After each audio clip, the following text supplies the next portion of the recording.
চরহরিনা পূর্বপাড়া মসজিদুল আকসা জামি মসজিদের উদ্যোগে নবম অধিবেশন বিরাট তাফসিরুল কোরআন মাহফিলের আজকের সুযোগ্য সম্মানিত সভাপতি সাহেব, দিগরে ওলামা একরাম, আমার সামনে বসা কোরআন প্রেমিক, ইসলাম প্রেমিক, ইসলাম দরদি মুসলমান ভাই ও বন্ধুগণ, পর্দার অন্তরালে আমার সম্মানিতা মা ও বোনেরা, আল্লাহ পাক রব্বুল আলমিনের দরবারে আলিশানে শুকর যে আল্লাহ পাক রব্বুল আলমিন আমাদেরকে এই ফিতনা ফাসাদের জামানায় দুনিয়ার সমস্ত গুনাহের কাছ থেকে ফারেক করে আল্লাহ পাক রব্বুল আলমিন আমাদেরকে অত্যন্ত দয়া করে, মায়া করে, ভালোবেসে, মহাব্বত করে আমাদের হায়াতকে দীর্ঘায়িত করে এ সময় পর্যন্ত সুস্থ সবল রেখে যে মহান রব্বুল আলমিন রহমতি বরকতি সামিয়ানার নিচে কোরআন এবং হাদিস থেকে কিছু কথা বলা এবং শোনার জন্য যে আল্লাহ পাক রব্বুল আলমিন আমাকে আপনাদেরকে তৌফিক দান করলেন,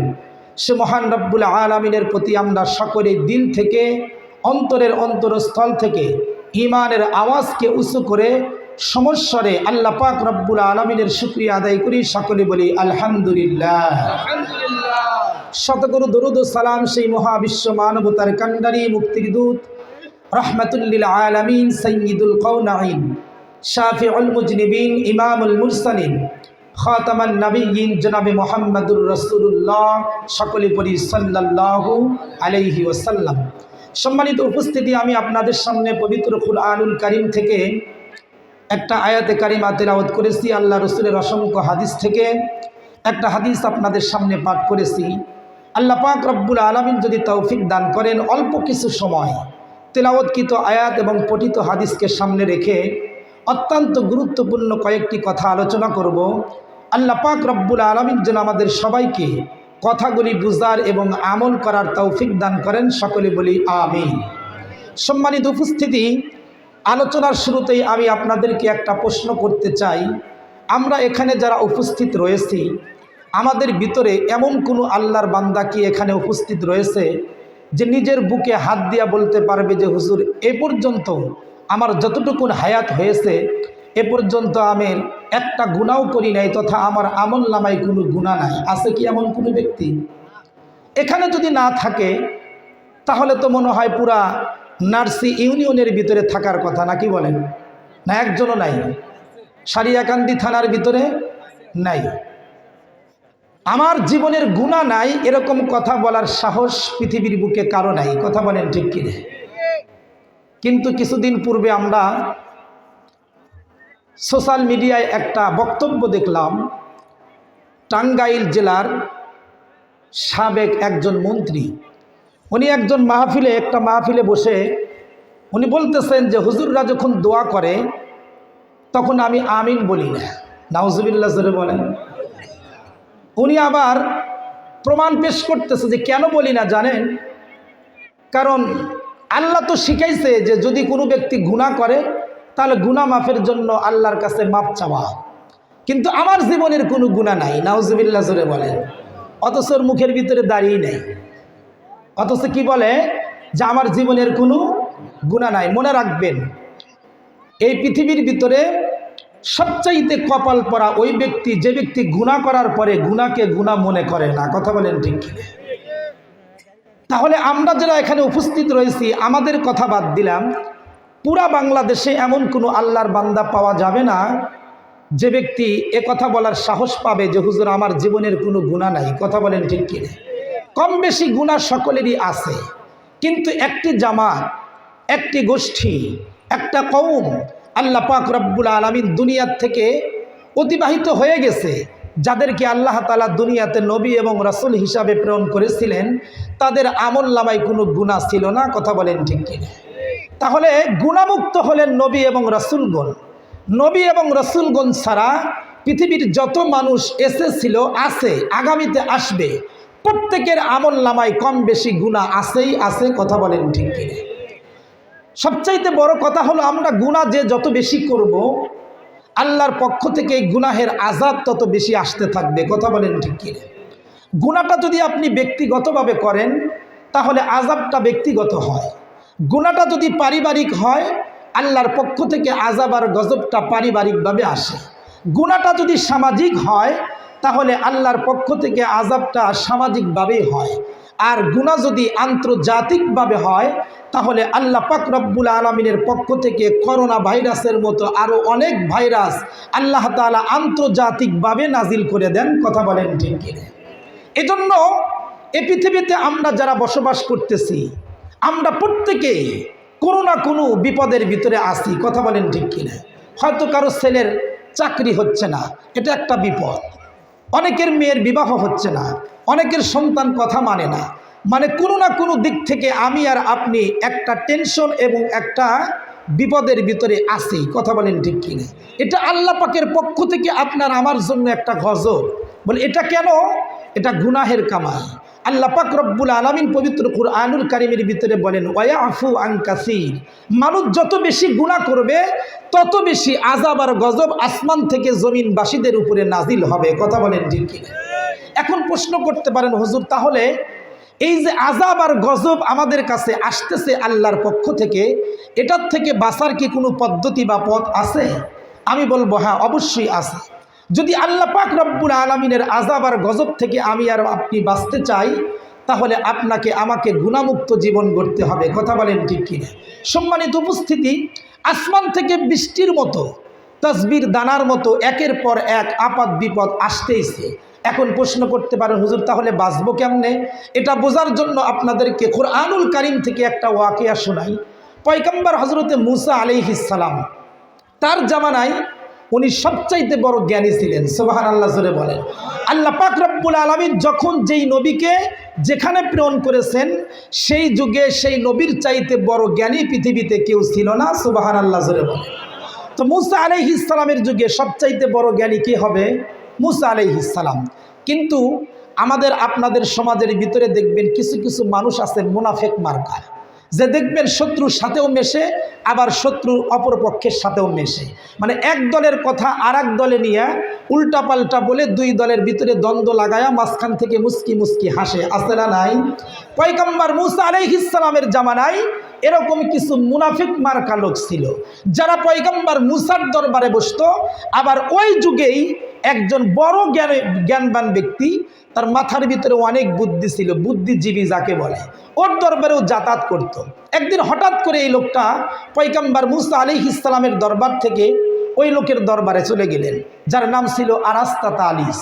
তার কাছে গিয়া বলতেছে, আপনি কি জানেন এই যুগে সবচাইতে বড় জ্ঞানীকে? আরাস্তাতা আলিস বলে, আমি তো সবচাইতে বড় জ্ঞানী, আমার চাইতে বড় জ্ঞানী আবার কে আছে? লোকটা বলে, না, আপনার চাইতে বড় জ্ঞানী আরেকজন আছে, তিনি হলেন পয়গম্বর মূসা। আল্লাহু আকবার জোরে বলে। মুসলমান ভাইরা আমার, আরাস্তাতা আলিস ডাকতে বলেন, আমি স্কুল কলেজ ইউনিভার্সিটি সব জায়গায় লেখাপড়া শেষ করে আসছি, আমার চাইতে বড় জ্ঞানী আবার কে হবে? কিন্তু মুনাফিক মার্কা লোকটা ডাকতে বলে, না না, আমার তো মন বলে এই যুগে সবচাইতে বড় জ্ঞানী হলো পয়গম্বর মূসা। বলে, তুমি কেমনে বুঝলা? বলে, বুঝলাম হলো এই কারণে, যখন যেই মুহূর্তে পয়গম্বর মূসা আলাইহিস সালামকে যে প্রশ্নই করা হোক না কেন সাথে সাথে সেই প্রশ্নের জবাব দিয়ে দেয়। আরাস্তাতা আলিস বলেন, তাই যদি হয় তাহলে আমি ঘরের ভিতরে বসে বসে এমন কিছু প্রশ্ন তৈরি করব যেই প্রশ্নের জবাব আরাস্তাতা আলিস, যেই প্রশ্নের জবাব পয়গম্বর মূসা আর দিতে পারবে না। এই জন্য আরাস্তাতা আলিস তার নিজের ঘরের ভিতরে বসে একের পর এক প্রশ্ন তৈরি করেন, আবার তার জবাব তৈরি করেন। আস্তে আস্তে করে হঠাৎ করে তার মাথার ভিতরে এমন একটা প্রশ্নের উদ্রেক হইল যেই প্রশ্নের জবাব আরাস্তাতা আলিস নিজেই আর খুঁজে পান না। এমন একটা প্রশ্ন মনের ভিতরে নিয়ে বাহিরে ঘোরাফেরা করে, আর নিজের মনের ভিতরে বড় উৎফুল্ল আর এরকম আত্মমর্যাদা নিয়ে ঘোরাফেরা করতেছেন যে রাস্তার ভিতরে যখনই পয়গম্বর মূসাকে পাবো তখনই এই প্রশ্ন করব, উত্তর দিতে পারবে না, প্রমাণ হয়ে যাবে এই যুগে আমার চাইতে বড় জ্ঞানী কেউ নাই। জোরে বলেন নাউজুবিল্লাহ। আরাস্তাতা আলিস প্রশ্ন নিয়ে রাস্তায় ঘোরাফেরা করতেছেন।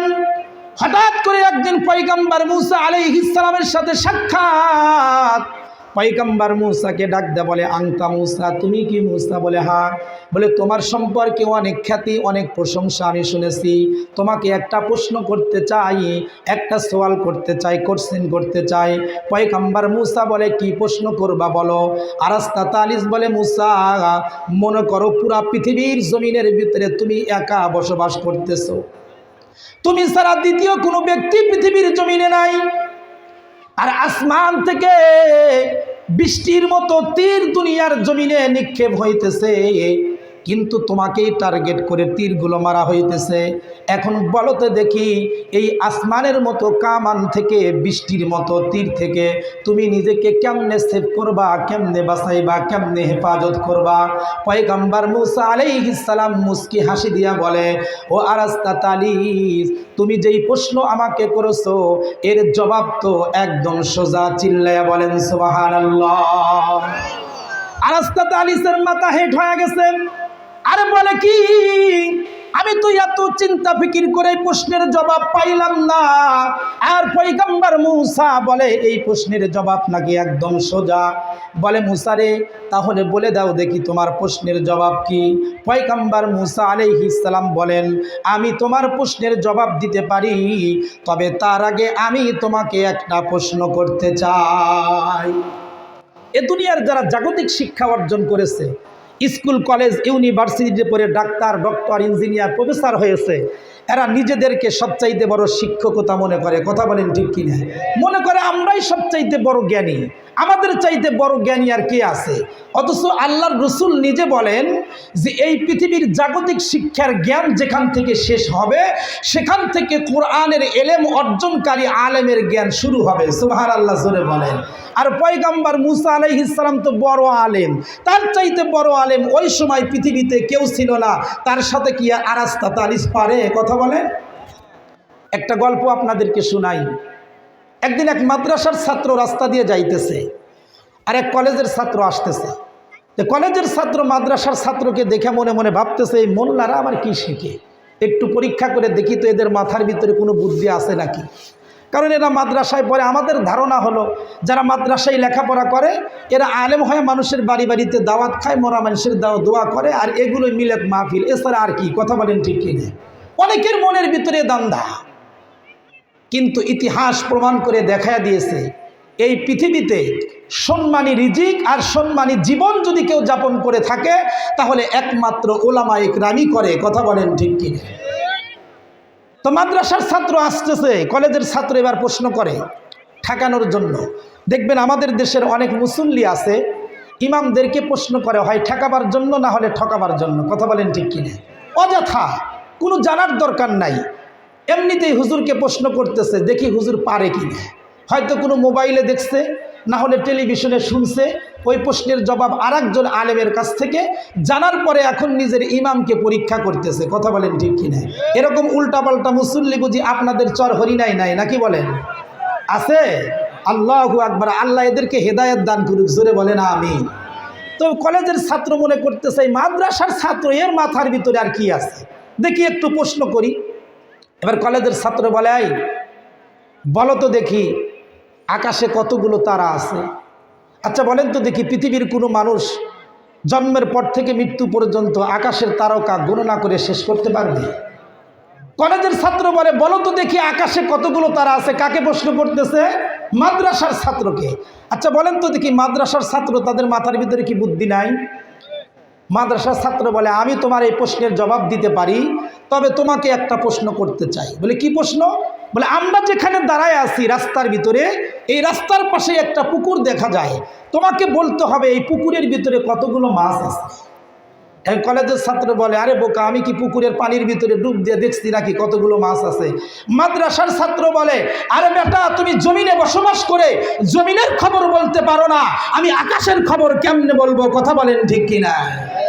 পয়গম্বর মূসা আলাইহিস সালাম বলেন, আমি তোমাকে এই প্রশ্নের জবাব দিতে চাই, তবে এই প্রশ্নের জবাব দেওয়ার আগে তোমাকে একটা কোশ্চেন করতে চাই। আরাস্তা তালিস বলে, কি প্রশ্ন করবা বলো। পয়গম্বর মূসা আলাইহিস সালাম বলেন, আসমানটা যদি কামান হয় আর সেখান থেকে বৃষ্টির মতো তীর যদি দুনিয়ার জমিনে নিক্ষিপ্ত হয়, পৃথিবীতে কেউ নাই, শুধুমাত্র আমি একা বসবাসকারী। আমি এই তীর থেকে নিজেকে কেমনে বাঁচাইব, এটাই হলো তোমার প্রশ্ন। তবে আমার প্রশ্ন হলো, বলো তো দেখি, এত বড় আসমানের মতো কামান আর বৃষ্টির মতো তীর যদি দুনিয়ার জমিনে আসে, এগুলো কি এমনি এমনি আসে নাকি একজন নিক্ষেপকারী আছে? আরাস্তাত আলিস বলে, হ্যাঁ এমনি তো আসে না, একজন তো নিক্ষেপ করতেই হবে। পয়গম্বর মুসা বলেন, আসমানের মতোই এত বড় বিশাল কামান আর বৃষ্টির মতো তীর যদি দুনিয়ার জমিনে আসে, এটা পৃথিবীর কোনো মানুষ নিক্ষেপ করতে পারে না, একমাত্র করতে পারেন তোমার আমার স্রষ্টা। নাম কি? জোরে বলেন আল্লাহ। সেই আল্লাহ একমাত্র পারেন। তবে আরাস্তাত আলিস, তুমি শুনে রাখো, তুমি যদি দৌড় দিয়া গিয়া আল্লাহর পাশে দাঁড়াইতে পারো, তাহলে একটা তীর তোমার শরীরের ভিতরে লাগবে না। জোরে বলেন সুবহানাল্লাহ। এখন প্রশ্ন করতে পারেন, হুজুর এই যে আসমান থেকে বৃষ্টির মতো আযাব আর গজবের তীর দুনিয়ার জমিনে আসতেছে, তাহলে এর থেকে নিজেকে কেমনে সেভ করব, কেমনে বাঁচাইব? আমি আপনাকে বলবো, আপনি যদি দৌড় দিয়া আল্লাহর কাছে দাঁড়াইতে পারেন, তাহলে পৃথিবীর যত আযাব আর গজব আসুক না কেন, একটা আযাব গজবও আপনাকে স্পর্শ করতে পারবে না। এখন বলতে পারেন, হুজুর তাহলে কেমনে আল্লাহর কাছে দাঁড়াবো? আল্লাহরা কি কোনো বাজার ঘাটে পাওয়া যায়? মসজিদের ভিতরে গেলে কি আল্লাহরে পাওয়া যায়? মাদ্রাসার ভিতরে গেলে কি আল্লাহরে পাওয়া যায়?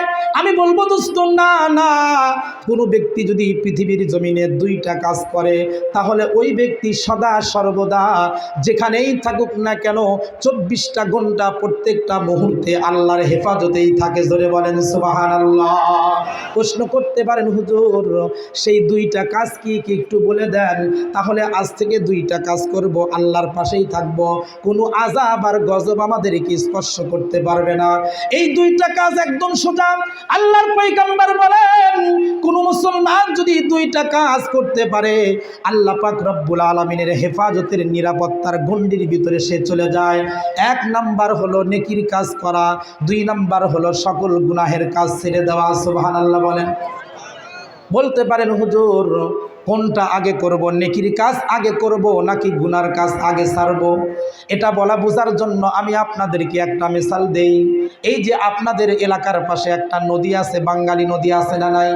মনে করেন আপনাদের এই চরহরিনার একজন বাবা তার 3টা সন্তানকে সঙ্গে করে নিয়ে নদীতে মাছ মারার জন্য চলে গেল। ছোট্ট একটা বাচ্চা 10 বছরে তার হাতে একটা খালই অথবা ব্যাগ দিল। সকাল থেকে সন্ধ্যা পর্যন্ত বাপ মিলে 3 জন ছেলে সবাই মিলে মাছ মেরে ছোট্ট একটা খালের ভিতরে অথবা ব্যাগের ভিতরে রেখে দিল।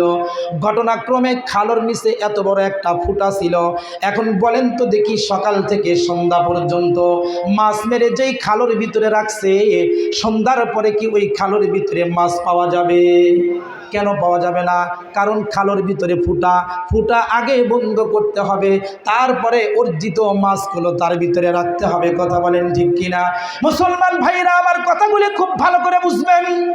আল্লাহর পয়গম্বর বলেন, আখলিস দীনাকা ইয়াকফিকাল আমালুল কলিল। আল্লাহর পয়গম্বর বলেন, অল্প আমলই তোমার জন্য নাজাতের যথেষ্ট হবে। তবে শর্ত হলো ইখলাস, সবে শর্ত হলো গুনাহ থেকে বেঁচে থাকা। আমি আর আপনি যদি গুনাহ থেকে বাঁচতে পারি, গুনাহ ছেড়ে দেওয়ার পরে যদি নেক আমল অল্প হয়, আল্লাহর পয়গম্বর বলেন অল্প নেক আমলই তোমাকে নাজাতের জন্য যথেষ্ট বানায়া দিবে। সুবহানাল্লাহ। এজন্য মুসলমান সর্বপ্রথম গুনাহর কাজ ছাড়তে হবে। এজন্য পয়গম্বর নূহ আলাইহিস সালামের জামানার একটা ওয়াকিয়া, পয়গম্বর নূহ আলাইহিস সালাম নবী হওয়ার পরে 950 বছর মানুষকে দ্বীনের দাওয়াত দিয়েছেন। কয়শো বছর বলেন? 950 বছরে মাত্র 40 জন উম্মত হয়েছে। কয়জন উম্মত বলেন? 950 বছরে। তার মানে গুণন আর যোগ বিয়োগ করলে দেখা যায় 23 বছর 75 দিনে একজন করে ব্যক্তি মুসলমান হয়েছে। কিন্তু বড় আফসোস আর পরিতাপের বিষয়, আপনাদের সমাজের যেই মসজিদগুলো আছে, এই মসজিদের ইমামগুলো ইমামতি করে, এক একজনের ইমামতির বয়স 5 বছর, কারো 10 বছর, কারো 15 বছর। কোনো উল্টাপাল্টা মুসল্লি আছে, ইমাম সাহেবকে এই কথা ডাক দেয়, বলে হুজুর কিসের ইমামতি করেন? আপনি আসার আগেও যেই কয়েকজন মুসল্লি, এখন আপনি ইমামতি করছেন 10 বছর হয়ে গেল, এখন ওই কয়েকজন মুসল্লি বাড়াইতে পারেন না কেন? বলে কি বলে না? আচ্ছা বলেন তো দেখি, হেদায়েতের মালিক ইমাম না আল্লাহ? কোনো ইমাম কোনো মানুষকে জোর করে নামাজি বানাইতে পারবে? পয়গম্বর নূহ আলাইহিস সালাম 950 বছর দিনের দাওয়াত দিয়েছেন, উম্মত হয়েছে মাত্র 40 জন। তিনি ছিলেন পয়গম্বর, আর আপনার মসজিদের ইমাম হলেন সাধারণ মুসলমান, তিনি কোনো পয়গম্বর না। তিনি দাওয়াত দিয়েছেন 950 বছর, আর আপনার মসজিদের ইমামতি করে 5 বছর 10 বছর। তাহলে ওই তুলনায় যতটুকু মুসল্লি আপনার মসজিদে আছে, এটা ইমামের কারণেই আছে। কথা বলেন ঠিক কিনা? পর্দার অন্তরালের মা বোনেরা, আপনাদেরকে অনুরোধ করে বলবো, আপনারা একটু সামনের দিকে আগায় বসে একটু জিকির করি, লা ইলাহা ইল্লাল্লাহ, আরো জোরে লা ইলাহা ইল্লাল্লাহ। মা বোনেরা একটু সামনের দিকে আগায় বসেন। অনেক মা বোনেরা শোনার জন্য আসছে, আলহামদুলিল্লাহ।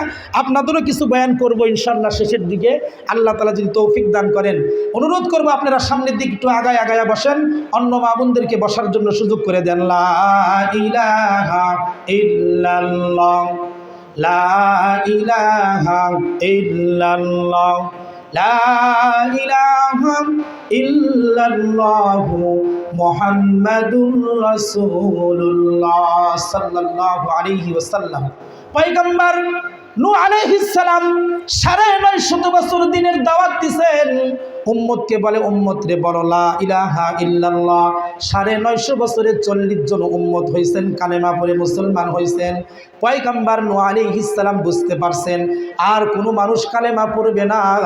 এবার আল্লাহকে ডাক দোয়া করে, রব্বুল আলামিন, এই পৃথিবীতে যারা বসবাস করতেছে আর কেউ কালেমা কি পড়বে? আল্লাহ পাক রব্বুল আলামিন জানায় দিলেন, নূহরে, এই 40 জন ছাড়া পৃথিবীতে যারা আছে আর কেউ কালেমা পড়বে না। আল্লাহ তাহলে এদেরকে ধ্বংস করে দাও। আল্লাহ পাক রব্বুল আলামিন হুকুম করলেন, নূহ তুমি কিস্তি বানাইতে থাকো, অমুক দিন থেকে বৃষ্টি শুরু হবে, মহাপ্লাবন শুরু হবে। পয়গম্বর নূহ আলাইহিস সালাম শেষবারের মতো মানুষকে কালেমার দাওয়াত দেওয়ার জন্য বের হয়ে গেলেন।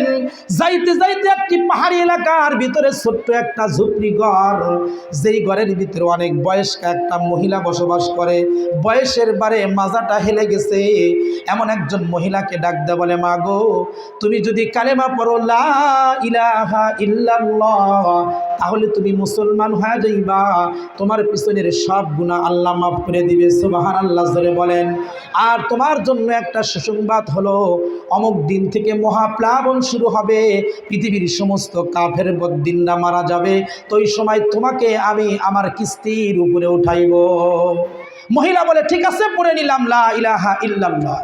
এবার কালেমা পড়ছে, মুসলমান হয়ে গেছে, পিছনের সব গুনাহ মাফ হয়ে গেছে। সুবহানাল্লাহ জোরে বলেন। এবার মহাপ্লাবন শুরু হয়ে গেছে। 40 দিন পর্যন্ত মহাপ্লাবন, পৃথিবীর কাফেররা সব কিছু মারা গেছে, প্রাণী সহ মারা গেছে, পাহাড়ের উপর দিয়া পানি উঠে গেছে। এমনকি পয়গম্বর নূহ আলাইহিস সালামের সন্তান কেরানও মারা গেছে। এমতো অবস্থায় আল্লাহ পাক রব্বুল আলামিন 40 দিন পর মহাপ্লাবন বন্ধ করে দিলেন। পানি আস্তে আস্তে কমতে লাগলো, জমিন পানিগুলোকে ক্লোজ করে ফেললো, বৃষ্টি বর্ষণ বন্ধ হয়ে গেল। পয়গম্বর নূহ আলাইহিস সালামের কিস্তি ভাসতে ভাসতে একটা পাহাড়ের নিকটে গিয়া থামলো। আল্লাহ পাক রব্বুল আলামিন বলেন, ওয়াস্তাওয়াত আলাল জুদি পাহাড়ের নিকটে গিয়া থামলো। পয়গম্বর নূহ আলাইহিস সালাম কিস্তির থেকে নামলেন, এক পা দু পা করে সামনের দিকে অগ্রসর হন। এমতো অবস্থায় তিনি পাহাড়ের উপর থেকে পাহাড়ের নিচে একটা ঝুপড়ি ঘর দেখলেন, আর ঘরের ভিতরে একটা বৃদ্ধা মহিলাকে দেখলেন। দেখার পরে পয়গম্বর নূহ আলাইহিস সালাম আস্তে আস্তে সামনে আগায়া গেলেন। ঝুপড়ির কাছে গিয়া দেখলেন একটা বৃদ্ধা মহিলা। ডাক দেয়া বলে, মা গো, তুমি কে? বৃদ্ধা মহিলা ডাক দেয়া পরিচয় দিল, আর ডাক দেয়া বলে, তুমি কি পয়গম্বর নূহ? বলে হ্যাঁ। বলে, তুমি তো আমারে কালেমা পড়ে মুসলমান বানাইছো, আর আমারে বলছো মহাপ্লাবন শুরু হবে। ও পয়গম্বর নূহ, তুমি কি সেই মহাপ্লাবনের খবর দেওয়ার জন্য আসছো নাকি? কবে থেকে শুরু হবে? আল্লাহু আকবার জোরে বলেন। পয়গম্বর নূহ আলাইহিস সালাম সিজদায় পড়ে গেলেন। ডাক দেয়া বলে, রব্বুল আলামিন, মহাপ্লাবন হয়ে গেল, পৃথিবীর সব কিছু ধ্বংস হয়ে গেল, কিন্তু এত গভীর পানির ভিতরে একজন মহিলা আর ঝুপড়ি ঘরকে আপনি অক্ষত অবস্থায় রাখলেন, কারণটা কি, কেমনে রাখলেন? আল্লাহ পাক রব্বুল আলামিন পয়গম্বর নূহ আলাইহিস সালামকে ডাক দিয়ে বলে, নূহ, তুমি তো তাকে কালেমার দাওয়াত দিছো, সে কালেমা পড়ছে, জীবনের গুনাহ মাফ হয়ে গেছে। একজন নিষ্পাপ মহিলা, মহাপ্লাবন শুরু হয়ে গেছে, তুমি তাকে তোমার কিস্তির উপর উঠাও নাই, কিন্তু আমি আল্লাহ তারে বলি নাই। মহাপ্লাবন হয়ে গেছে, পৃথিবীর সব কিছু ধ্বংস হয়ে গেছে, কিন্তু আমি আল্লাহ কালেমাওয়ালা বৃদ্ধা মহিলাকে পানির নিচে তাকে অক্ষত অবস্থায় জীবিত রাখছি। সুবহানাল্লাহ। এজন্য মুসলমান বলতেছিলাম, আপনি যদি আল্লাহর নিকটে দাঁড়াইতে চান, আল্লাহর আযাব গজব থেকে যদি নিরাপত্তায় থাকতে চান, তাহলে আপনাকে দুইটা কাজ করতে হবে। একটা নেক আমল, 2 নাম্বার গুনার কাজ ছেড়ে দেওয়া। প্রথম নাম্বার কাজটাই হলো গুনার কাজ ছেড়ে দেওয়া। কথা বলেন ঠিক কিনা? প্রশ্ন করতে পারেন, হুজুর কোন কোন গুনার কাজ ছাড়বো, একটু লিস্টটা আমাদেরকে বলে দেন। আমি বলবো, পৃথিবীর মানুষ যত গুনাহ করে প্রত্যেকটা গুনাহ হলো 2 প্রকার, হয় কবিরা গুনাহ, না হয় সগীরা গুনাহ। কথা বলেন ঠিক কিনা? আল্লাহর পয়গম্বর বলেন, আল্লাহ পাক রব্বুল আলামিন কোরআনে হাকিমের ভিতরে বলেন, তানিবু কাবাইরা মা তুনহাউনা আনহু নুকাফির আনকুম সাইয়্যাতিকুম ওয়া নুদখিলুকুম মুদখালান কারীমা। আল্লাহ পাক রব্বুল আলামিন বলেন, পৃথিবীর কোন মানুষ যদি দিনের ভিতরে লক্ষ লক্ষ সগীরা গুনাহ করে আর মাত্র 2 থেকে 3টা কবিরা গুনাহ করে, আল্লাহ বলেন এই 3টা কবিরা গুনাহ থেকে যদি নিজেকে বাঁচাইতে পারে, সারা দিনে যত সগীরা গুনাহ করবে আমি আল্লাহ তাআলা তার সগীরা গুনাহগুলো এমনিতেই মাফ করে দিব। সুবহানাল্লাহ বলেন। আপনার জীবনের শত শত হাজার হাজার লক্ষ লক্ষ সগীরা গুনাহ এমনিতেই মাফ হয়ে যাবে। শর্ত হলো আপনি যদি কবিরা গুনাহ থেকে সেফ থাকতে পারেন। সুবহানাল্লাহ জোরে বলেন। প্রশ্ন করতে পারেন, হুজুর আজ থেকে কবিরা গুনাহ আর করব না, তবে কবিরা গুনাহ কি কি একটু বলে দেন।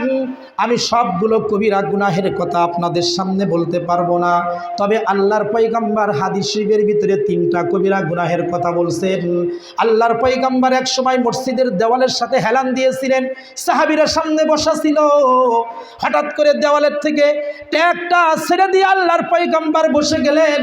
এরপরে সাহাবীদেরকে ডাক দিয়ে বললেন, সাহাবীরা 3টা গুনাহ এমন আছে, যেই 3টা গুনাহ যদি কোনো ব্যক্তি ছেড়ে দেয় তাহলে পৃথিবীর সব গুনাহ থেকে সে বাঁচতে পারে। সুবহানাল্লাহ জোরে বলেন। সাহাবীরা প্রশ্ন করলো, ইয়া রাসূলুল্লাহ 3টা গুনাহ কি কি একটু বলে দেন। আল্লাহর পয়গম্বর বলেন, আল ইশরাকু বিল্লাহ ওয়া উকুকুল ওয়ালিদাইন ওয়া শাহাদাতুজ যুর। আল্লাহর পয়গম্বর বলেন, প্রথম নাম্বার গুনাহ হলো আল ইশরাকু বিল্লাহ, আল্লাহ পাক রব্বুল আলামিনের সাথে কাউকে শরীক করা। নাউযুবিল্লাহ জোরে বলেন। এজন্য আল্লাহ তাআলা পবিত্র কুরআনুল কারীমের ভিতরে বলেন, ইন্নাশ শিরকা লা যুলমুন আযীম। আল্লাহ পাক রব্বুল আলামিন বলেন, পৃথিবীর জমিনে যত গুনাহ মানুষ করে তার ভিতরে সবচাইতে জঘন্য, সবচাইতে বড় গুনাহ আমার প্রতি যেটা জুলুম সেটা হলো শিরক গুনাহ। নাউযুবিল্লাহ। আমরা তো কথায় কথায় শিরক গুনাহ করে ফেলি। আল্লাহ পাক রব্বুল আলামিন বলেন, বান্দা এই শিরক গুনার মতো কবিরা গুনাহ থেকে তুমি বেঁচে থাকো, অন্য সগীরা গুনাহগুলো এমনিতেই মাফ করে দেব। সুবহানাল্লাহ জোরে বলেন। আমরা কথায় কথায় শিরক করি কিভাবে? দেখবেন অনেক মানুষ অসুস্থ হয়ে পড়ে, অনেক ডাক্তার, কবিরাজ, দরগা, দুর্গা সব জায়গায় চিকিৎসা করছে কিন্তু ভালো হয় নাই। শেষ পর্যন্ত কাছের একজন বন্ধু পরামর্শ দিছে, দোস্ত বগুড়া পপুলার হসপিটালে চলে যাও, ভালো একটা ডাক্তার আছে, ওখানে যদি দেখাইতে পারো তাহলে আল্লাহ পাক সুস্থ করতে পারে। এখন বন্ধুর পরামর্শ নিয়ে বগুড়া পপুলার হসপিটালে চলে গেল। সেখানে গিয়া ভালো একজন ডাক্তারকে দেখাইলো। দেখানোর পরে চেক আপ করার পরে মাত্র 2 টাকা দামের একটা ট্যাবলেট লিখছে। এখন এই ট্যাবলেটটা 15 দিন খাওয়ার পরে লোকটা সুস্থ হয়ে গেছে। এখন বলে কি, এই বগুড়া পপুলার হসপিটাল যদি না থাকতো আর এখানে ওই ডাক্তারটা যদি না থাকতো, নির্ঘাত আমার মৃত্যু হইতো। নাউজুবিল্লাহ জোরে বলেন। আচ্ছা বলেন তো দেখি, অসুস্থতার থেকে সুস্থতা দান করার মালিক কে? ওরে ডাক্তারটা মিলাইয়া দিছে কে? ওর তো বলা দরকার ছিল যে আল্লাহ তাআলা আমার জন্য সুন্দর একটা ডাক্তারের ব্যবস্থা করে দিছে, ডাক্তার হলো উসিলা, আল্লাহ আমাকে সুস্থতা দান করছেন। কথা বলেন ঠিক কিনা? কিন্তু আল্লাহ পাকের গুণটা ও ডাক্তারের ভিতরে দিয়া শিরক গুনাহ করছে। আল্লাহ পাক রব্বুল আলামিন বলেন, এই গুনাহ কঠিন কিয়ামতের ময়দানেও আমি ক্ষমা করব না। জোরে বলেন নাউজুবিল্লাহ। সবচাইতে বড় কথা হলো, যারা শিরিক গুনাহ করে এদের ইবাদত বন্দেগী আল্লাহ কবুল করেন না। নাউজুবিল্লাহ জোরে বলেন। এজন্য হাদিস শরীফের ভিতরে আসছে শবে কদর, শবে বরাত, সবচাইতে পবিত্র রাত্রি, যেই রাত্রিতে আল্লাহ পাক রব্বুল আলামিন প্রথম আসমানে নেমে আসে। সুবহানাল্লাহ জোরে বলেন। আর গুনাহগার বান্দাদেরকে ডাকতে থাকে, আলা মিন মুস্তাগফিরিন ফাগফির আলা। আসো কেউ এমন ব্যক্তি গুনাহ করতে করতে তোমার আমলনামাটা জর্জরিত হয়ে গেছে, আমার কাছে ক্ষমা চাও, আমি তোমাকে ক্ষমা করব। সুবহানাল্লাহ জোরে বলেন। আল্লাহর পয়গম্বর বলেন, যারা শিরিক গুনাহ করে তাদেরকে আল্লাহ পাক এই পবিত্র রাতগুলোতেও ক্ষমা করে না। নাউজুবিল্লাহ। এরপরে দেখবেন আপনার অনেক টাকা পয়সা, বগুড়া শহরে একদম সবচাইতে দামি জায়গা যেটা, সেখানে আপনি 5 তলা একটা বিল্ডিং বানাইলেন। এবার বিল্ডিং বানানোর পরে একটা ভূমিকম্প শুরু হয়ে গেল। এই ভূমিকম্পের কারণে আশেপাশের সব বিল্ডিংগুলো তছনছ হয়ে গেছে, কিন্তু আপনারটা অক্ষত অবস্থায় রয়েছে। আপনি ঘুম থেকে ওঠার পরে দেখলেন আশেপাশের সব শেষ, কিন্তু আপনারটা কিছু হয় নাই। এখন বলেন তো দেখি, আপনাকে হেফাজত করছে কে? কিন্তু লোকটা কি বলে, ভাই আমার ঘরের প্ল্যানদাতা যেই ইঞ্জিনিয়ার ছিল, ইঞ্জিনিয়ারটা খুবই দক্ষ, মিস্ত্রিগুলো একদম পাকাপুক্ত, যার কারণে আমার ঘরটা এত সুন্দর করে বানাইছে যে ভূমিকম্পও আমার ঘরকে ক্ষতি করতে পারে নাই। নাউজুবিল্লাহ জোরে বলেন। আসলে কি ইঞ্জিনিয়ারের কারণে বেঁচে গেছে, মিস্ত্রির কারণে বাঁচছে, নাকি আল্লাহ বাঁচাইছে? কোনো ব্যক্তি যদি এরকম কথা বলে তাহলে আল্লাহর সাথে শিরকি করা হয়। আল্লাহ পাক রব্বুল আলামিন বলেন, এই গুনাহ আমি কখনো মাফ করব না। নাউজুবিল্লাহ জোরে বলেন। মুসলমান ভাইরা আমার, আল্লাহর পয়গম্বর সাল্লাল্লাহু আলাইহি ওয়াসাল্লাম সাহাবীদেরকে একটা হাদিস বারবার শুনাইছেন। আল্লাহর পয়গম্বর সাহাবীদেরকে বলেন, বনি ইসরাইলের যুগে একজন জালেম বাদশা ছিল।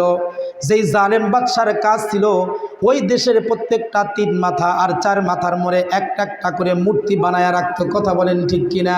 যেমন আমাদের দেশেও এক সময় সব জায়গায় মূর্তি ছিল, কিন্তু 2024 সালের 5ই আগস্টে বাংলাদেশকে আল্লাহ পাক রব্বুল আলামিন মূর্তি মুক্ত করছে। সুবহানাল্লাহ জোরে বলে।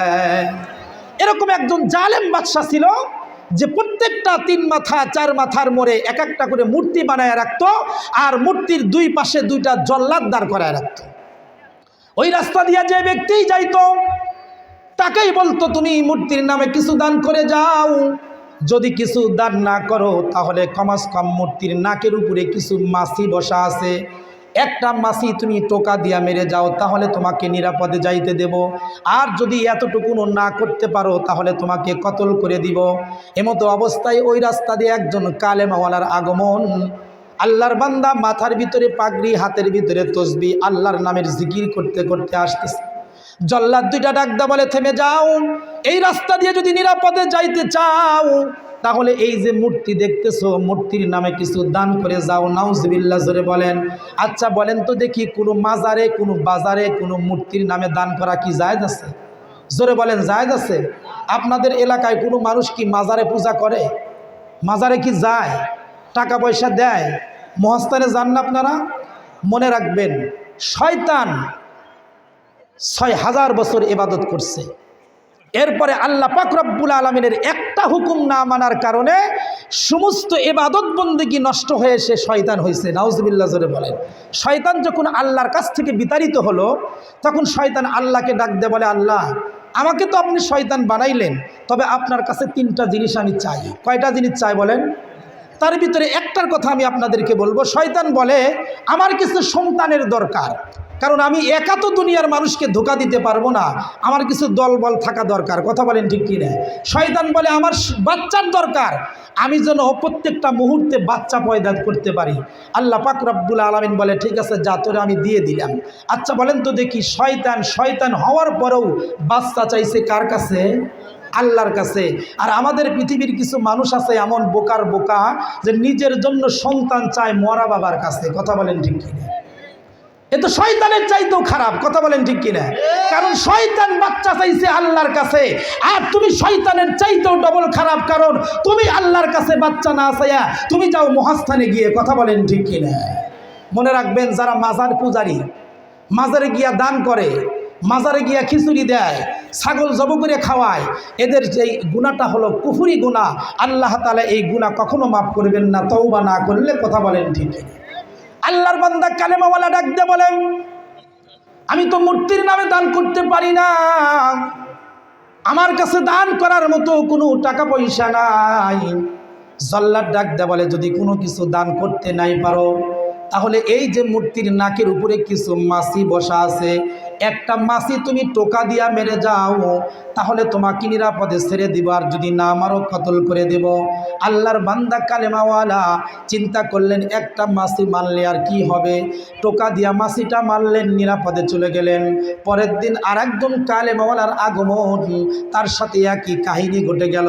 আল্লাহর বান্দা কালেমাওয়ালা ডাকতে বলে, আমার জীবন যাইতে পারে, কিন্তু আমি মাছি মেরে শিরক গুনাহ করতে পারবো না। আল্লাহর পয়গম্বর বলেন, জল্লাদটা কালেমাওয়ালাকে হত্যা করে ফেললো, কতল করে দিল। আল্লাহর নবী বলেন, যেই ব্যক্তি আগের দিন মাছি মাইরা নিরাপদে চলে গেল, ও আসলে নিরাপদে যায় নাই, ও জাহান্নামে গিয়া নিবেদিত হইল, নাউজুবিল্লাহ জোরে বলেন। আর যেই ব্যক্তি নিজের জীবনকে বিসর্জন দিয়ে দিল, নিজের জানটাকে কুরবান করে দিল, রক্তের বন্যায় ভাসলো, আল্লাহর পয়গম্বর বলেন, ও রক্তের নৌকায় চড়ে ভাসতে ভাসতে জান্নাতের ভিতরে চলে গেল। সুবহানাল্লাহ। এজন্য আমি আপনাদেরকে বলবো, দোস্ত, মাছির মতো এতটুকুন শিরক গুনাহ জীবনে কখনো করব না। সকলে রাজি আছি তো ইনশাআল্লাহ? এটা হলো 1 নাম্বার গুনাহ। আল্লাহ রসুল বলে, 3টা কবিরা গুনাহ আছে বড় বড়, যেগুলোর থেকে বাঁচলে অন্য গুনাহ থেকে বাঁচা সহজ হয়। তার ভিতরে 1 নাম্বার হলো আল ইশরাকু বিল্লাহ, শিরক গুনাহ থেকে বেঁচে থাকা। 2 নাম্বার ওয়া উকুকুল ওয়ালিদাইন। আল্লাহর পয়গম্বর বলেন, 2 নাম্বার গুনাহ হলো, কোন সন্তান যদি মা বাবার সাথে বেয়াদবি করে, তাহলে তার জিন্দেগির নেক আমল নষ্ট হয়ে যায়, নাউজুবিল্লাহ। এই গুনাহ কখনো করবা না, এই গুনাহ থেকে বেঁচে থাকো। আল্লাহর পয়গম্বর বলেন, সন্তান যদি মা বাবাকে রাজি আর খুশি রাখতে পারে, আল্লাহ পাক রব্বুল আলামিন ওই সন্তানের উপর রাজি আর খুশি থাকে। সুবহানাল্লাহ জোরে বলেন। আর যদি কোনো সন্তান মা বাবারে কষ্ট দেয়, আল্লাহ বলে, মা বাবার দিলের ভিতরে আঘাত লাগার আগে আমি আল্লাহ কষ্ট পাই, তোর জিন্দেগির নেক আমল বরবাদ হয়ে যায়, নাউজুবিল্লাহ। মা বাবা বড় কষ্ট করে সন্তানকে লালন পালন করেন, মা বাবার ভিতরে কত মায়া, কত দয়া। আল্লাহর পয়গম্বর সাল্লাল্লাহু আলাইহি ওয়াসাল্লামের স্ত্রী উম্মাহাতুল মুমিনিন হযরতে আয়েশা সিদ্দিকা রাদিয়াল্লাহু তাআলা আনহা একদিন রাসূলকে ডাক দিয়ে বলে, নবীজি, সারাদিন রোজা ছিলাম, ইফতারের পূর্ব মুহূর্তে 3টা খেজুর নিয়ে ইফতার করার জন্য বসছি, এমন সময় একজন মহিলা ভিক্ষুক আমার ঘরের দরজায় দাঁড়ায় গেল। ডাক দেয়া বলে, আল্লাহর হস্তে কিছু দেন, আমার সন্তানগুলো 3 দিন হয় অনাহারে কিছু খায় না, সন্তানগুলো ক্ষুধার যন্ত্রণায় কান্নাকাটি করতেছে। আল্লাহর পয়গম্বর বলেন, আয়েশা সিদ্দিকা বলে, নবীজি, আমার কাছে ইফতারের জন্য 3টা খেজুর ছিল, সেখান থেকে 2টা খেজুর আমি সাইল রে দিয়ে দিলাম, ভিক্ষুক রে দিয়ে দিলাম, কিন্তু আমি ঘরের দরজায় দাঁড়ায়া তাকায়া দেখলাম এই মহিলা ভিক্ষুকটা 2টা খেজুর খাইল না, নিজের খেজুরের ভিতর থেকে বিচিগুলো আটিগুলো আলাদা করে একটা গাছের নিচে তার কলিজার টুকরা 2টা সন্তান বসা ছিল, 2টা সন্তানের মুখের ভিতরে 2টা খেজুর উঠাইয়া দিল। সুবহানাল্লাহ জোরে বলো। আয়েশা সিদ্দিকা বলে, ইয়া রাসূলুল্লাহ, আমার কাছে যেই খেজুরটা অবশিষ্ট ছিল এটাও আমি মহিলাকে দিয়ে দিলাম। আল্লাহর বান্দি খেজুরটা খাইল না, এই খেজুরটাও মাঝখান দিয়া 50-50 ভাগ করে ফেললো। অর্ধেক খেজুর এক সন্তান রে খাওয়াইয়া দেয়, আর অর্ধেক খেজুর আর এক সন্তান রে খাওয়াইয়া দেয়। সন্তানগুলো খেজুর খায় আর ডাক দেয়, বলে, মা গো, তুমি খাইবা না? তোমার কি ক্ষুধা লাগে নাই? মা বলে, বাবা তোরা খা, তোদের পেট ভরা থাকলে আমার কলিজা শান্ত থাকে। সুবহানাল্লাহ। ও মুসলমান, ও যুবক ভাইরা, যেই মা নিজে না খায়া তোমারে খাওয়াইয়া দেয়, যেই মা নিজে কষ্ট করে সন্তানরে লালন পালন করে, সেই মারে তুমি কেমনে কষ্ট দাও, সেই বাবারে তুমি কেমনে কষ্ট দাও। আল্লাহর পয়গম্বর বলেন ওয়াউকুকুল ওয়ালিদাইন, কোন সন্তান যদি মা বাবারে কষ্ট দেয় জান্নাত হারাম হয়ে যায়। এজন্য আল্লাহ তাআলা কোরআন হাকিমের ভিতরে যেখানে আল্লাহর হকের কথা বলছেন সেখানেই মা বাবার হকের কথা বলছেন। আল্লাহর হক নষ্ট করলে আযাবটা কি হবে এটা যেখানে আলোচনা করছেন, মা বাবার সাথে বেয়াদবি করলে তাদের হক নষ্ট করলে কি শাস্তি হবে এটাও তার পাশে আলোচনা করছেন। তার মানে আল্লাহর পরে নবী, নবীর পরে হলেন মা বাবা। কথা বলেন ঠিক কিনা? মা বাবার সাথে যদি কোনো সন্তান সৎ আচরণ করতে পারে আল্লাহ পাক রব্বুল আলামিন জান্নাত ওয়াজিব করে দেয়। সুবহানাল্লাহ জোরে বলেন। আপনারা ওয়াকিয়া শুনছেন, বাইজিদ বুস্তামি রহমাতুল্লাহি আলাই নিজের মার সাথে সৎ আচরণ করার কারণে মার দোয়ায় আল্লাহ তাআলা যুগের শ্রেষ্ঠ ওলি বানায়া দিছে। বাইজিদ বুস্তামি রহমাতুল্লাহি আলাই যখন ছোট্ট বাচ্চা ছিলেন, মা ঘুমায় আছে, ঘুমের ভিতরে বাইজিদকে ডাক দেয়া বলে, বাবা আমার একটু পানি পিপাসা লাগছে, আমাকে এক পেয়ালা পানি দাও। বাইজিদ বুস্তামি পানি আনার জন্য অনেক দূরে চলে গেলেন। পানি এনে দেখেন ঘরের ভিতরে মা ঘুমায়া গেছে, কিন্তু মারে ডাক দেয় নাই। কেন? ঘুম থেকে জাগাইলে মার কষ্ট হবে। কিন্তু বাইজিদ বুস্তামি ঘুমায়া যায় নাই, নিজের হাতের ভিতরে পেয়ালা ভর্তি পানি নিয়ে মার শিওরে দাঁড়ায় রইছেন। ফজরের আজান যখন হয়ে গেছে, বাইজিদ বুস্তামির মা জাগ্রত হয়ে দেখে বাইজিদ পানি নিয়ে দাঁড়ায় আছে। জিজ্ঞাসা করে, বাবা তুমি ঘুমাও নাই? বলে, না আমি ঘুমাই না, এই জন্য কারণ তুমি ঘুম থেকে জাগ্রত হয়ে আবার যদি পানি চাও, আমি যদি দিতে না পারি তোমার কষ্ট হবে, এজন্য আমি ঘুমাই নাই, সারা রাত্রি দাঁড়ায় ছিলাম। বাইজিদ বুস্তামির মা দুইটা হাত আসমানের দিকে বাড়ায়া বলে, আল্লাহ আমার যেই সন্তান আমার জন্য এত কষ্ট করলো সেই সন্তানকে তুমি যুগের শ্রেষ্ঠ ওলি বানায়া দিও। সুবহানাল্লাহ। মার দোয়া নিয়ে সবচাইতে বড় ওলি হইছেন। এজন্য যুবক ভাইরা মার দোয়া নাও, বাবার দোয়া নাও। আল্লাহ পাক দুনিয়াতে তোমাকে কোনো জায়গায় ঠেকাবেন না, কিন্তু মা বাবাকে অসন্তুষ্ট করে পৃথিবীর যত বড় টাকা পয়সাওয়ালা তুমি হও না কেন তোমার জীবনে শান্তি মিলবে না। কথা বলেন ঠিক কিনা? যেমন বাইজিদ বুস্তামির যুগেই একজন ওলির ওয়াকিয়া আসছে, মার সাথে বেয়াদবি করার কারণে ওলি হওয়ার পরও বেশ্যার সাথে সাক্ষাৎ করায় দিছে। নাউজুবিল্লাহ বলে। নাম ছিল জুরাইস, বিশাল বড় আল্লাহর ওলি। ইবাদত করতে করতে নির্জনে নিরালা ইবাদত করার জন্য জঙ্গলকে বেছে নিছিলেন। জঙ্গলের ভিতরে ছোট্ট একটা ঘর উঠাইয়া সেখানে আল্লাহর ইবাদত করতেন। সুবহানাল্লাহ।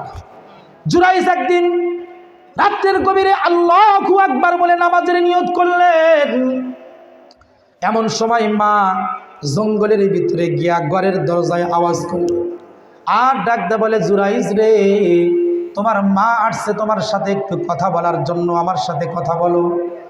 মাসআলা হলো কোনো সন্তান যদি নফল নামাজের নিয়ত করে আর এমতো অবস্থায় যদি মা অথবা বাবা তাকে ডাক দেয় তাহলে নফল নামাজ ছেড়ে দিয়ে মা বাবার ডাকে সাড়া দিতে হবে। সুবহানাল্লাহ। এই নামাজের চাইতে মা বাবার মর্যাদা বেশি। সুবহানাল্লাহ বলে। নফল নামাজ ছেড়ে দিয়ে মা বাবার ডাকে সাড়া দিতে হবে যদি ডাক দেয়। জুরাইস নামাজ পড়তেছেন, নামাজের ভিতরে কথা বলতেছেন কার সাথে বলেন? আলহামদুলিল্লাহি রাব্বিল আলামিন আর রহমানির রহিম মালিকি ইয়াউমিদ্দিন। নামাজের ভিতরে কোরআন তেলাওয়াত করতে বড় মজা লাগে। জুরাইস নামাজ পড়তেছেন, আল্লাহর সাথে কথা বলতেছেন, পিছন দিক থেকে মা ডাকতেছে। জুরাইস নামাজের ভিতরে চিন্তা করে আল্লাহর সাথে কথা বলবো নাকি মার সাথে কথা বলবো। চিন্তা করতে করতে মা বিরক্ত হয়ে চলে গেছেন। দ্বিতীয় দিন আবার আসছে, আবার চলে গেছে। তৃতীয় দিন আবার আসছেন, জুরাইসকে ডাকছেন, কিন্তু জুরাইস বলে আল্লাহর সাথে কথা বলবো নাকি মার সাথে কথা বলবো। মা বিরক্ত হয়ে চলে গেছেন। তৃতীয় দিনে চলে যাওয়ার আগে জুরাইসকে বলে গেছেন, জুরাইস রে তোর মা তোর সাথে কথা বলার জন্য আসলো, তুই কথা বললি না, বদদুয়া করে গেলাম মৃত্যুর আগে যেন তোর সাথে বেশ্যার সাক্ষাৎ হয়ে যায়। নাউজুবিল্লাহ। এবার জুরাইস জঙ্গলে ইবাদত করতেছে। ওই জঙ্গলেই একজন মহিলা ছাগল রাখেন আর জঙ্গলের ভিতরে একজন ব্যক্তি কাঠুরিয়া কাঠ কাটেন।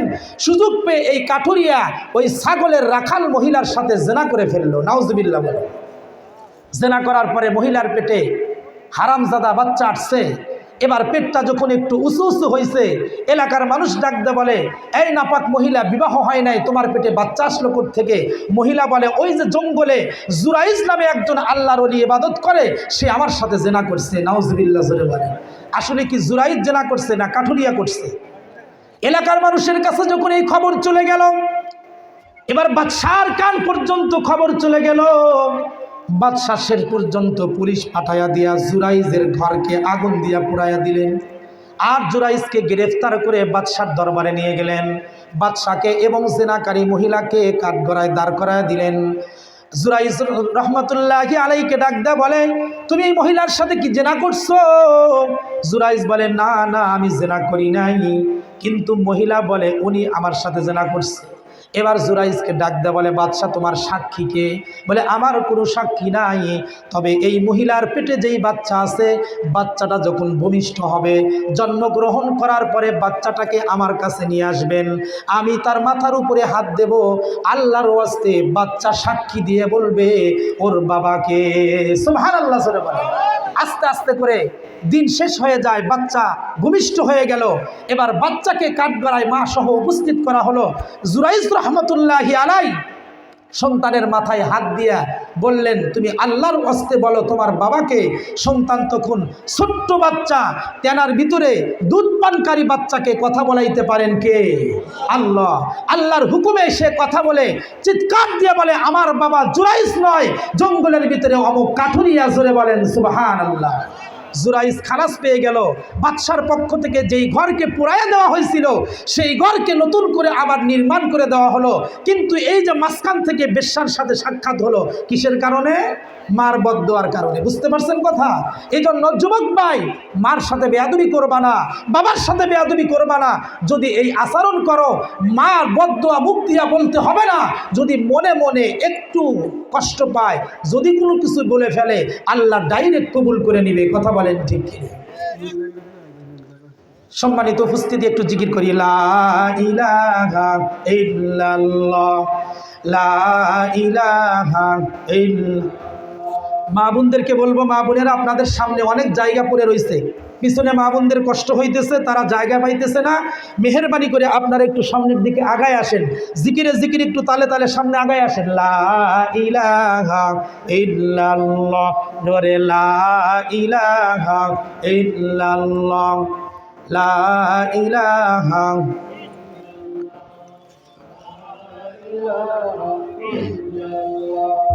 লা ইলাহা লা ইলাহা ইল্লাল্লাহ, লা ইলাহা ইল্লাল্লাহু মুহাম্মাদুর রাসূলুল্লাহ। সকলে বলি সাল্লাল্লাহু আলাইহি ওয়াসাল্লাম। সম্মানিত উপস্থিতি, তাহলে আমরা এই আলোচনা দিয়ে বুঝলাম যে মা বাবার সাথে বেয়াদবি করা যাবে না, কারণ মা বাবা হলো মক্কা মদিনা। কথা বলেন ঠিক কিনা?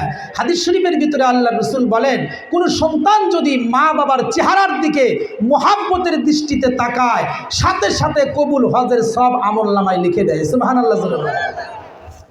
এজন্য যাদের ঘরে মা বাবা আছে, তাদের ঘরে মক্কা মদিনা আছে। কথা বলেন ঠিক কিনা?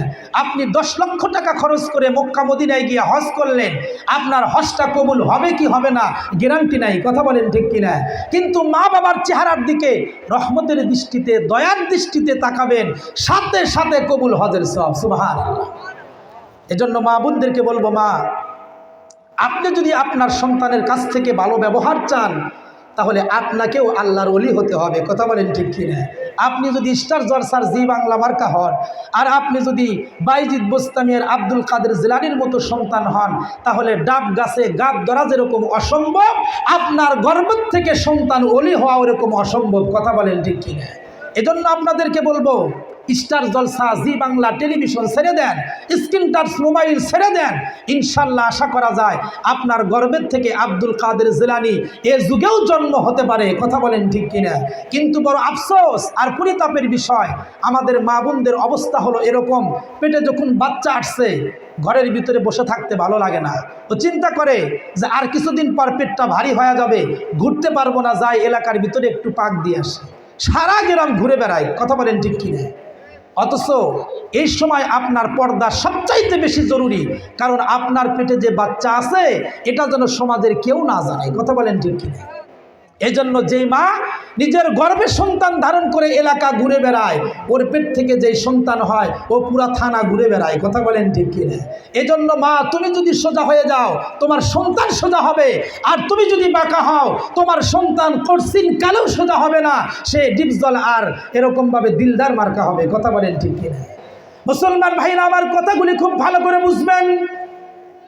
আল্লাহর পয়গম্বর বলেন ওয়াকুকুল ওয়ালিদাইন, 2 নাম্বার গুনাহ হলো মা বাবার সাথে কখনো খারাপ আচরণ করবা না, সবসময় ভালো ব্যবহার করবা। 3 নাম্বার গুনাহ হলো শাহাদাতুজ জুর, মিথ্যা কথা বলবা না। সবচাইতে বড় দুঃখের বিষয় হলো বর্তমান সমাজের ভিতরে মানুষ মিথ্যা কথাকে গুনাহ মনে করে না। কথা বলেন ঠিক কিনা? হাসি তামাশা করে এক বন্ধু আর এক বন্ধুর সাথে মজাক করে মিথ্যা কথা বলে। কথা বলেন ঠিক কিনা? অথচ আল্লাহ রসুলের যুগে একজন মহিলা হাতের ভিতরে একটা খেজুর নিয়ে একটা বাচ্চাকে ডাকতেছেন আদর করার জন্য, এই বাচ্চা এদিকে আসো, আমার হাতের ভিতরে খেজুর তোমাকে দিব। এই কথাটা আল্লাহ রসুল শুনে ফেললেন এবং দেখে ফেললেন। সাথে সাথে আল্লাহ রসুল মহিলাকে ডাকলেন, ডাক দিয়ে বললেন, তোমার হাতের ভিতরে কি সত্যি খেজুর আছে? মহিলা তখন মুষ্টি খুলে দিয়ে বললেন, দেখেন আমার হাতের ভিতরে খেজুর। আল্লাহ রসুল বললেন, ফাবিহা, এটা তো ঠিক আছে, কিন্তু হাতের ভিতরে খেজুর না নিয়ে বাচ্চাকে আদর করার জন্য যদি তুমি মিথ্যা কথা বলতা, এটার কারণেও 7000 বছর জাহান্নামের আগুনে পুড়তে হইতো। নাউজুবিল্লাহ জোরে বলে। আজকে আমরা হাসি করে মজাক করে বন্ধু বান্ধবের সাথে 2-3 জন এক জায়গায় বসলে মিথ্যা গল্পের সরাসরি। কথা বলেন ঠিক? এই যে মিথ্যা কথাটা আপনি বললেন, এটার কারণেও আপনাকে 7000 বছর জাহান্নামে পুড়তে হবে, মনে রাখবেন। এজন্য মিথ্যা কথাকে পরিত্যাগ করেন, এটাকে ছেড়ে দেন, সত্য কথা বলার অভ্যস্ত হন। আল্লাহ তাআলা জিন্দেগির ভিতরে বরকত দিবে। কথা বলেন ঠিক কিনা? মা বোনরাও মিথ্যা কথা বলে, সন্তান ঘুমাইতে চায় না, দুধ খাওয়ায় আর বলে ওই যে সাপ আসলো, ওই যে শিয়াল আসলো, বাঘ আসলো, বলে কি বলে না? মা বোনেরা বাচ্চাকে দুধ পান করা অবস্থায় এই যে মিথ্যা কথা আপনি বললেন, এটার কারণেও কবিরা গুনাহ হলো, 7000 বছর জাহান্নামে আপনাকে পুড়তে হবে। আর দুধ পান করা অবস্থায় যে সন্তানের কাছে মিথ্যা কথার আওয়াজ দিলেন, এই সন্তান কোনোদিন সত্যবাদী হওয়ার আশা করা যায় না। এজন্য মা বোনরা সত্য কথা বলবেন। আর বিশেষ করে আর একটা কথা হলো, কখনো কোনো মানুষের গাছ থেকে না বলে কোনো লতা পাতা ছিঁড়বেন না। কথা বলেন ঠিক কিনা? আমরা মগামার্কা কিছু স্বামী আছি, দেখবেন স্ত্রী অপরের গাছ থেকে না বলে কিছু লাউয়ের পাতা নিয়ে এসে ভর্তা করছে। এখন স্বামী বাজার থেকে আসছে, এবার লাউ পাতা, ধনিয়া পাতা, বা একজন মানুষ জমিনের ভিতরে কিছু পেঁয়াজ রসুন আবাদ করছে, এবার ওই যে কচুর বই কচু আছে না, ডাল খাওয়ার জন্য আরেকজনের ক্ষেত থেকে কিছু তুলে নিয়ে আসছে, না বলে নাই। এখন স্বামী এসে ডাল খাইয়া খুব প্রশংসা, হাই রে আমার স্ত্রীর হাতের রান্নারে।